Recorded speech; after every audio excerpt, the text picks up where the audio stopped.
juga ada 3 topik utama yang akan disampaikan.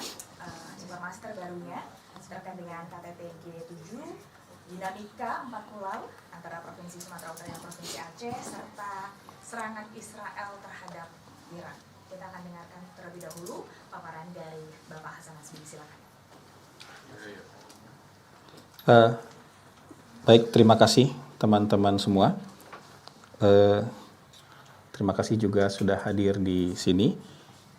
Ini yang mau saya sampaikan adalah berdasarkan pertanyaan-pertanyaan yang sudah disampaikan kepada kita hari sebelumnya, dan teman-teman meminta kita untuk memberikan beberapa update. Mungkin sebaiknya pertanyaan aja ya, pakai pertanyaan aja. Jadi nanti pertanyaan bisa lebih dalam dan lebih tajam sehingga bisa kita jawab gitu. Siapa? Selamat pagi. Oke, Nia. Dinamika soal 4 pulau Aceh yang berpolemik dengan Sumatera Utara itu sebelumnya disebutkan oleh Wakil Ketua DPR bahwa Presiden akan mengambil alih secara penuh dan secara langsung soal polemik itu. Nah, kemudian langkah-langkah yang akan dilakukan sebelum pengambilan keputusan itu seperti apa sih? Ya, baik. Mungkin biar semuanya juga clear, teman-teman semua, kalau dalam konsep negara kita, yang punya kedaulatan atas wilayah itu adalah pemerintah pusat, Negara Kesatuan Republik Indonesia.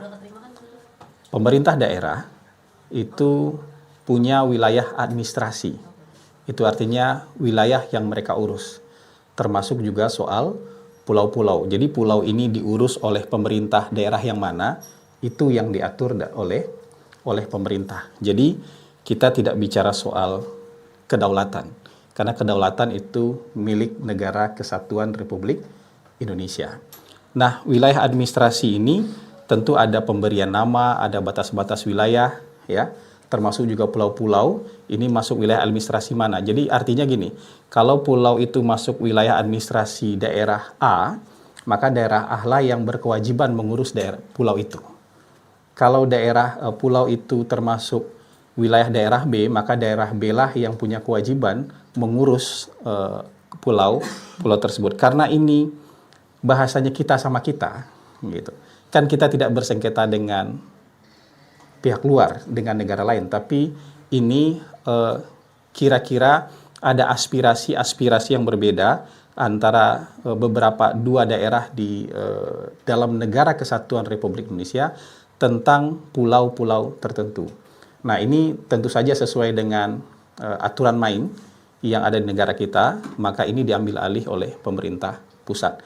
Dalam hal ini Presiden mengambil alih ini langsung dan dijanjikan secepatnya akan diselesaikan. Ini harusnya tidak sulit untuk diselesaikan, bisa diselesaikan dengan cara dingin, dengan kepala yang dingin, dengan cara yang baik-baik, karena kita berdialog, kita berdiskusi sebagai sesama anak bangsa.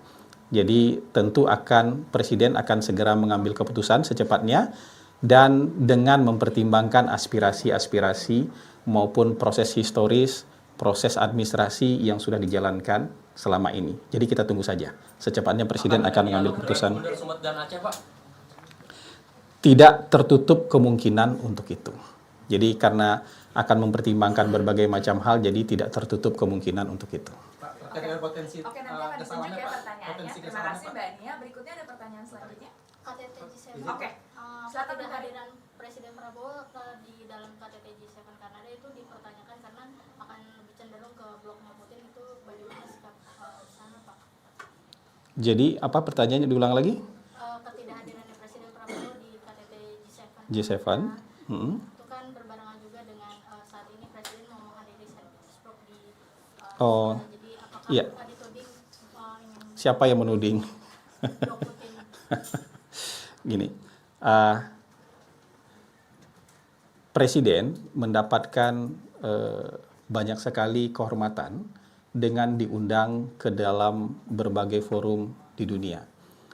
Nah, undangan-undangan ini ada yang waktunya pas, ada yang waktunya itu agak bentrok, hampir bersamaan. dengan jarak yang lumayan jauh, itu titik-titiknya kan lumayan jauh tuh. Ada yang di Kanada, ada yang di Singapura, ada yang di Saint Petersburg. Nah, pemerintah kita tentu menghargai undangan-undangan ini karena ini sebuah kehormatan terhadap pemerintah Indonesia, sekaligus juga menunjukkan betapa pentingnya Indonesia di dalam kancah global. Kalau dalam KTT G7 itu kan nggak banyak negara yang diundang. Mungkin hanya 4 atau 5 negara selain anggota G7 yang diundang ke forum tersebut. Undangan lain juga seperti itu. Nah, undangan dari pemerintah Rusia untuk menghadiri Saint Petersburg International Economic Forum mungkin sudah dari beberapa bulan yang lalu. Mungkin sudah dari bulan Maret atau April dan sudah dipersiapkan lama. Presiden juga akan berpidato di sana. Waktunya bentrok, waktunya beririsan dengan waktu pelaksanaan G7 Summit di Kanada. Sementara undangan dari pemerintah Kanada itu baru awal Juni kemarin, ya. Dalam waktu yang juga hampir bersamaan, kita sudah dijadwalkan menghadiri, Presiden sudah dijadwalkan menghadiri annual retreat di Singapura. Dan dalam kunjungan ini juga mungkin akan menghasilkan lebih dari 10 kerjasama yang sangat strategis juga buat bangsa kita. Jadi di antara pilihan-pilihan ini, kemudian pemerintah lebih mendahulukan komitmen-komitmen yang memang sudah dibuat di awal. Karena komitmen dengan Rusia sudah dibuat jauh-jauh hari, komitmen dengan pemerintah Singapura juga sudah dibuat. Ini kan jadwal tahunan dan juga sudah dipersiapkan lama. Mungkin yang perlu ditekankan dari pertanyaan tadi, kita ini kan politik luar negerinya bebas aktif. Jadi tidak condong ke blok manapun. Kita tidak melihat dunia hitam putih. Jadi spekulasi-spekulasi semacam tadi, kayak cenderung ke blok ini, itu tidak ada.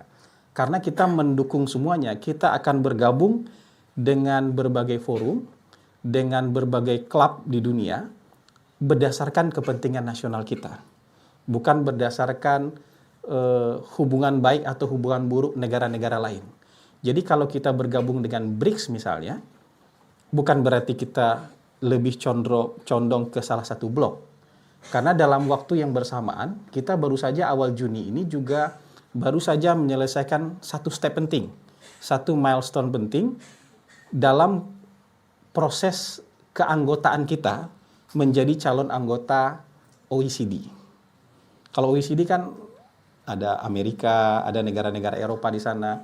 Nah, di saat yang bersamaan kita menjadi anggota BRICS dan di saat yang bersamaan kita juga dalam proses menjadi anggota OECD. Jadi nggak condong kemanapun. Kita akan bergabung dengan klub yang, kalau klub-klub internasional itu, ya, klub-klub multilateral itu memberikan keuntungan strategis kepada bangsa kita, kita akan join. Kalau tidak memberikan keuntungan strategis kepada kita, ya kita mungkin tidak akan join. Kita kan juga aktif dalam G20. G7 ini kan bagian dari G20 dan kita aktif. Kita juga aktif di dalam APEC. Di APEC itu ada Cina, ada RRC, ada Amerika Serikat. Jadi kita sama sekali dalam pendirian politik kita yang bebas aktif tidak akan condong ke salah satu blok. Kita akan bergabung ke blok ekonomi. Ingat, blok ekonomi. Kita nggak akan masuk ke dalam blok militer, blok pertahanan. Kita masuk dalam blok ekonomi selama itu menguntungkan buat bangsa kita. Jadi kira-kira itu. Jadi spekulasi kayak tadi harusnya ya kita taruh jauh-jauh lah dari pendirian politik luar negeri negara kita. Silakan lanjut. Potensi kesalahan masuk. Nanti ya, lanjut dulu supaya lebih tertutup. Ada lagi yang mau bertanya? Mbak, saya nanya potensi gas alam bahasan. Potensi gas alam di 4 pulau itu bagaimana? Kita belum punya informasi soal itu. Itu kan perlu ada riset, perlu ada data. Selama ini kita belum punya informasi dan data soal itu. Terkait dengan apa ada dugaan untuk hadiah dari buat Pak Jokowi dari Pak Tito, bagaimana pasan dari istana? Nah, spekulasi-spekulasi yang mungkin tidak perlu dijawab itu ya.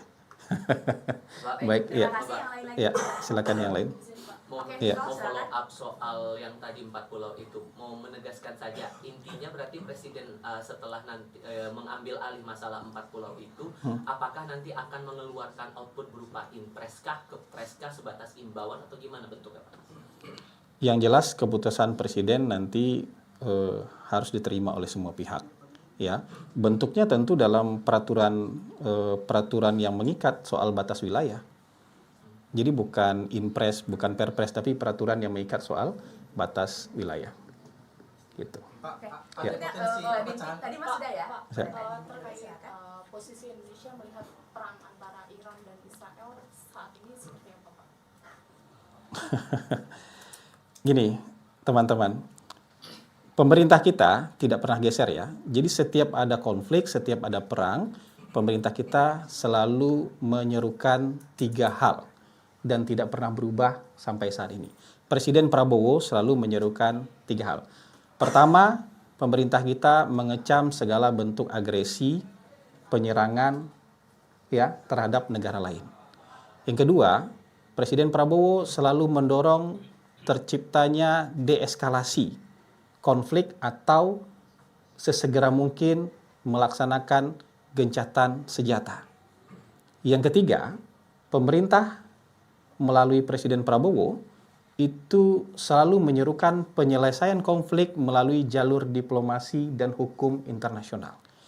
Jadi dimanapun terjadi konflik, dimanapun terjadi agresi militer, dimanapun terjadi invasi, maka pemerintah kita secara konsisten menyerukan 3 hal ini. Saya ulangi, pertama mengecam terjadinya penyerangan, ya. Yang kedua mendorong deeskalasi dan gencatan senjata sesegera mungkin. Ketiga, penyelesaiannya melalui jalur diplomatik dan hukum internasional, termasuk dalam soal Israel dan Iran. Jadi nggak akan kemana-mana. Jadi kita akan selalu dalam posisi yang seperti itu. Baik, satu pertanyaan terakhir. Silakan. Iya, Pak Hasan, siang saya Andira dari C-Today melanjutkan yang tadi. Apakah sudah ada strategi dari pemerintah mengingat dengan konflik Iran-Israel ini juga bisa mempengaruhi harga minyak dunia? Terus yang kedua terkait statement Menteri Kebudayaan Pak Fadlizon terkait tidak ada bukti soal perkosaan massal di tahun 1998, bagaimana tanggapan dari? Mungkin satu pertanyaan ya. Silakan. Pak Kepala. Iya, begini, dalam konteks hal yang tadi sama saja ya. Kalau yang pertanyaan pertama saya, dalam konteks hal yang sedang disusun oleh Kementerian Kebudayaan, mari kita sama-sama beri waktu para sejarawan untuk menuliskan. Ini kan sekarang semua dalam proses. Dan dalam proses ini terlalu banyak spekulasi-spekulasi yang menyatakan ini tidak ada, ini ada. Coba kita biarkan para sejarawan ini menuliskan ini. Dan untuk nanti kita pantau, kita pelototi, kita periksa bareng-bareng. Toh yang menulis ini adalah para sejarawan yang juga kredibel, punya kredibilitas tinggi, dan mereka tentu tidak akan mengorbankan kredibilitas mereka ya untuk hal-hal yang tidak perlu. Jadi kekhawatiran-kekhawatiran semacam ini mungkin bisa jadi diskusi, tapi jangan divonis macam-macam dulu. Lihat saja dulu ya pekerjaan yang sedang dilakukan oleh para ahli sejarah dalam menulis sejarah Indonesia. Ini bukan menulis ulang, tapi melanjutkan menulis sejarah Indonesia. Karena mungkin terakhir sejarah Indonesia ditulis tahun berapa? Tahun 98, tahun 97, 98. Dan dari 98 ke sini tidak ditulis lagi. Jadi kita lihat dulu mereka menulis apa. Sudah kita punya draft resminya nanti baru kita koreksi bareng-bareng. Kira-kira begitu. Jadi jangan berspekulasi Soal narasi macam-macam. yang muncul di media sosial soal telepon presiden sama Trump. Oke, terakhir sekali ya. Kemarin kan sempat teleponan Presiden Prabowo dengan Presiden Trump ya, Pak Hasan. Ini kan teleponnya di tengah negosiasi tarif Trump gitu. Ini apakah ada indikasi ke sana, dampak ke sana gitu? Mungkin Presiden ingin negosiasi langsung dengan Presiden Trump atau seperti apa? Sorry, hubungannya apa? Bisa diulangi pertanyaannya tadi?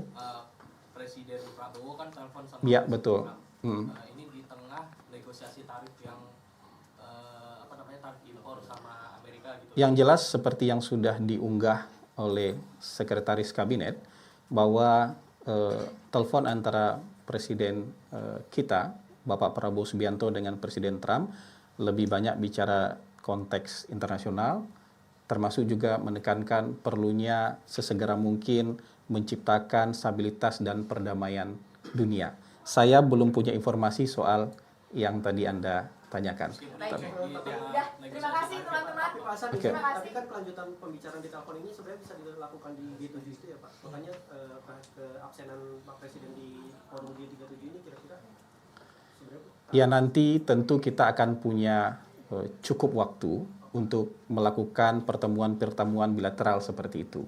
Jadi mungkin ada kesempatan di forum ini, tapi kemudian di lain waktu juga kita akan punya kesempatan untuk melaksanakan pertemuan-pertemuan bilateral untuk membicarakan hal-hal yang lebih spesifik. Mungkin kayak gitu ya. Terima Bapak kasih, soal teman-teman. citra negatif Terima ini kasih. sudah Terima muncul kasih. narasinya Pak Silakan. gara-gara pernyataan Pak Fadlizon ini Pak. Apakah kemudian ini jadi atensi dari Presiden soal pernyataan Pak Fadlizon yang dianggap lupa pada sejarah soal fakta pemerkosaan 98 itu yang sudah masuk dalam laporan TGPF itu Pak? Saya belum punya informasi soal yang Anda tanyakan itu, tapi yang penting sekarang orang yang sedang bekerja menulis sejarah itu adalah para sejarawan. Ya. Dan para sejarawan ini akan menjaga kredibilitas mereka di mata semua orang. Ya. Kalau ada kritik dan masukan silahkan. Tapi kalau misalnya pergunjingan-pergunjingan di media sosial, ya, citra-citra negatif yang seperti yang Anda sebutkan, apalagi dari orang-orang yang mungkin kalau dia mengerti sejarah, silakan berdialog dengan para ahli sejarah. Tapi kalau bukan sejarawan, ya mungkin kita baca sebagai semacam bacaan-bacaan aja ya, bacaan-bacaan aja di media sosial. Jadi yang ingin kita sampaikan kepada teman-teman adalah berikan waktu kepada orang-orang yang juga punya kredibilitas ini untuk melakukan pekerjaan sesuai dengan profesionalitas mereka. Mereka kan profesi. Ahli sejarah ini juga profesi. Kalau ada baik dan buruk, ya, ada pro kontra, ada setuju nggak setuju, silakan disampaikan. Tapi juga oleh orang-orang yang punya otoritas. Bukan berdasarkan hanya sekedar pegunjingan di media sosial. Kira-kira gitu harapannya. Terima kasih teman-teman. Terima kasih banyak, Ya, Pak. sampai ketemu lagi. Terima kasih. Assalamualaikum warahmatullahi wabarakatuh.